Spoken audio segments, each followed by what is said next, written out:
Assalamualaikum warahmatullahi ta'ala wabarakatuh. Waalaikumsalam warahmatullahi wabarakatuh. Jawab salam saya satu nada, satu irama, menggelegar ke angkasa, masuk ke dalam summa, nyut-nyutan di dalam dada. Yang tidak menjawab salam saya doain menjadi janda atau duda. Jadi mau jadi janda atau duda gak bu? Ada. Namanya jawab salam saya sama semangat. Assalamualaikum warahmatullahi ta'ala wabarakatuh. Waalaikumsalam warahmatullahi wabarakatuh. Al-Mukarram Bapak Ustadz Mukhlis selaku Ketua BKM Masjid Nurul Mukminin fi kulli hayatihi, amin. Al-Mukarram Bapak Ustadz Karim Maulana selaku Wakil Ketua BKM Masjid Nurul Mukminin fi kulli hayatihi, amin. Al-Mukarram Bapak Ustadz Ankar bin Syariban selaku Ketua Remaja Majelis Taklim Nurul Mukminin fi kulli hayatihi, amin. Alhamdulillah, innal hamdalillah nahmaduhu wa nasta'inu wa nastaghfiruh wa na'udzu billahi min shururi anfusina wa min sayyiati a'malina. May yahdihillahu fala mudhillalah wa may yudhlil fala hadiyalah. Asyhadu an la ilaha illallah wa asyhadu anna Muhammadan abduhu wa rasuluhu la nabiyya ba'da, amma ba'du. Pertama-tama, yang paling utama di antara segala yang utama, marilah kita panjatkan kehadirat Allah Subhanahu wa taala yang telah memberikan kita beribu-ribu nikmat. Di antaranya nikmat iman, nikmat sehat wal afiat, sehingga kita dapat berkumpul di tempat yang insyaallah dirahmati oleh Allah Subhanahu wa taala. Wa qala Allah ta'ala fil Qur'anil Karim, a'udzu billahi minasyaitonir rajim. Bismillahirrahmanirrahim. La in syakartum la azidannakum wa la in kafartum inna 'adzabi lasyadid. Yang artinya, barang siapa yang mensyukuri nikmatku, ini kata Allah ini bukan kata saya. Barang siapa yang mensyukuri nikmatku, maka akan aku tambah nikmatku padamu. Dan barang siapa yang mengkufuri nikmatku, sungguh azabku sangatlah pedih. Wa qala aidan wa in ta'udu ni'matallah la tusuha. Yang artinya, seandainya di muka bumi ini daun-daun dijadikan tinta, daun-daun dijadikan kertasnya, ranting-ranting dijadikan penanya, dan air laut dijadikan tintanya, tidak akan mungkin bisa menghitung yang namanya nikmat Allah Subhanahu wa taala.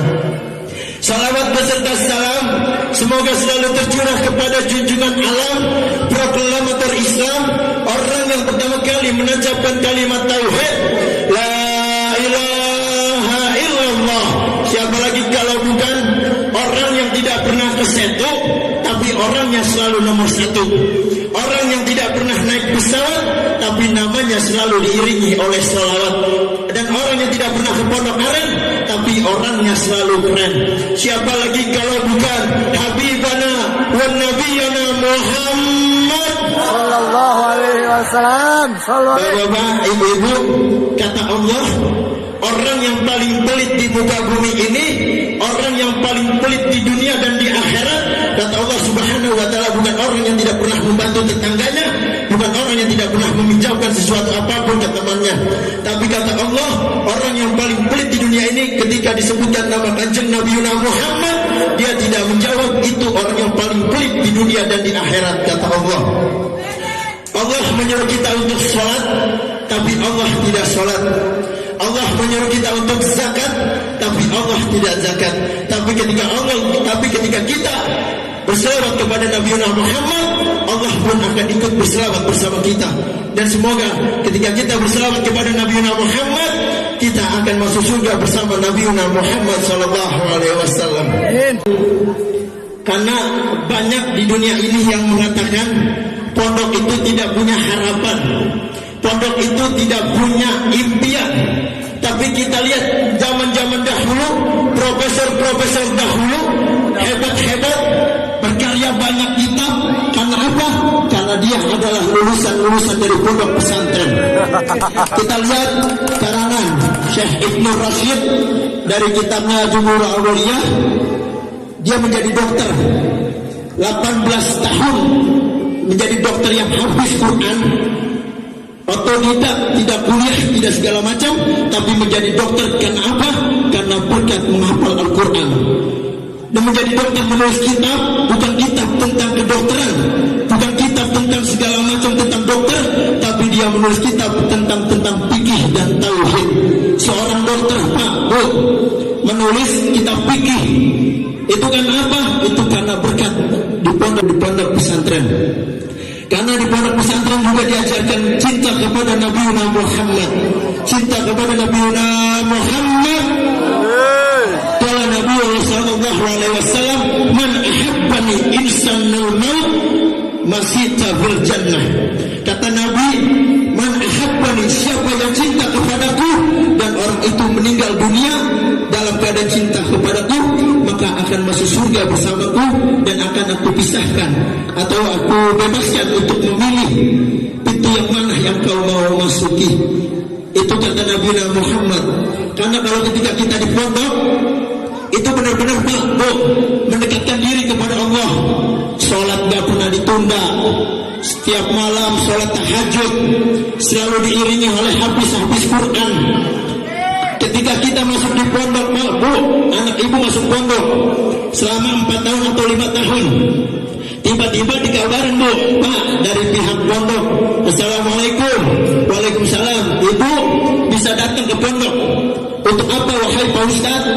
"Anak ibu telah menyelesaikan hafalan Quran 30 juz." Masya Allah.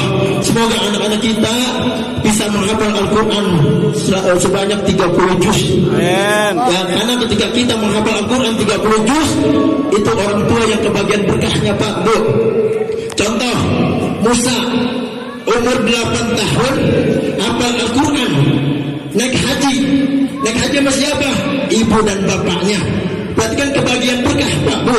Itu sangat penting, Pak. Man ta'allama al-Quran illa bisittatin.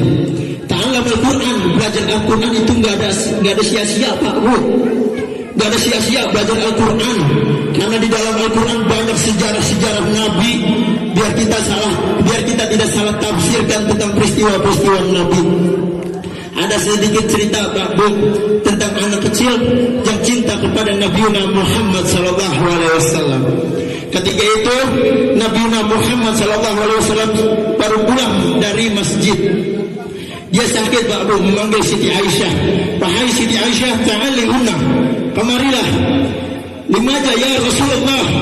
"Kenapa engkau wahai Rasulullah?" Kata Nabi Muhammad, "Anna indal marid ya Siti Aisyah." "Saya sedang sakit ya Aisyah."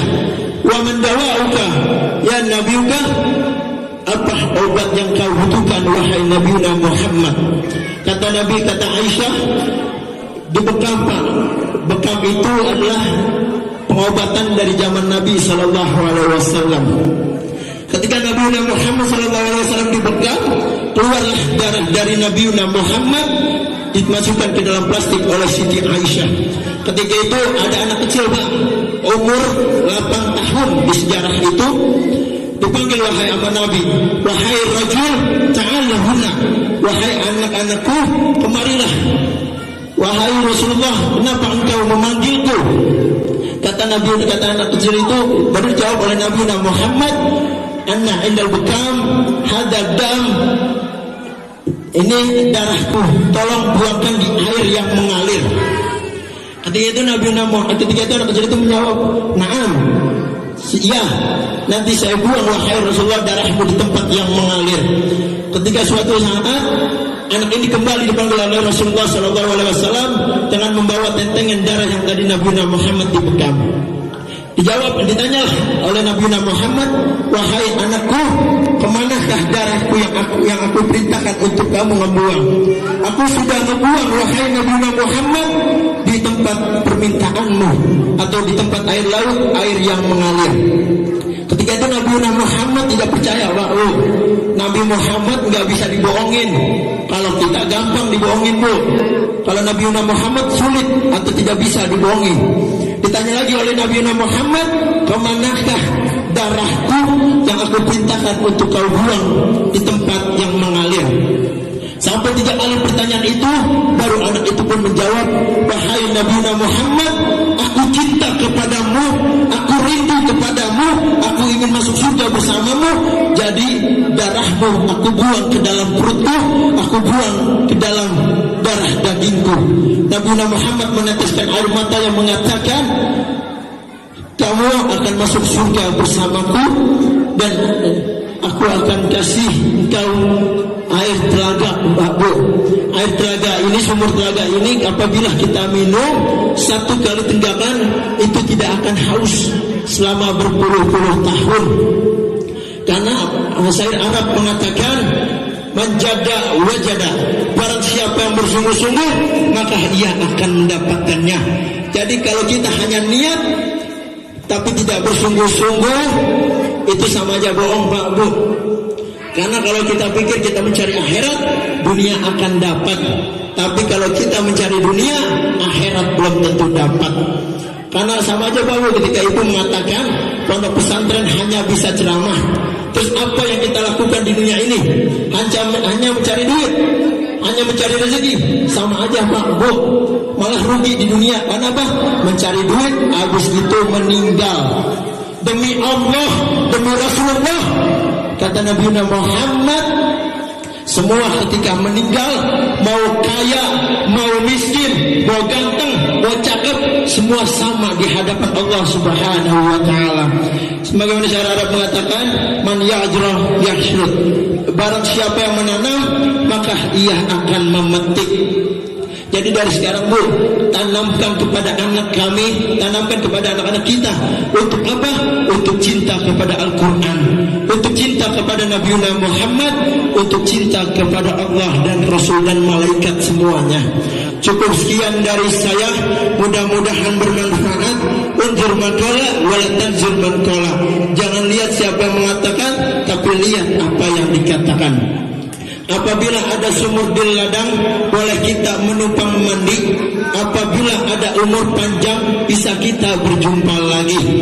Apabila ada jarum yang patah, jangan disimpan di dalam hati, apalagi dilaporkan polisi. Karena saya masih santri, belum mempunyai istri secantik bidadari. Wabillahi taufiq wal hidayah, waridha wal inayah. Wassalamualaikum warahmatullahi wabarakatuh.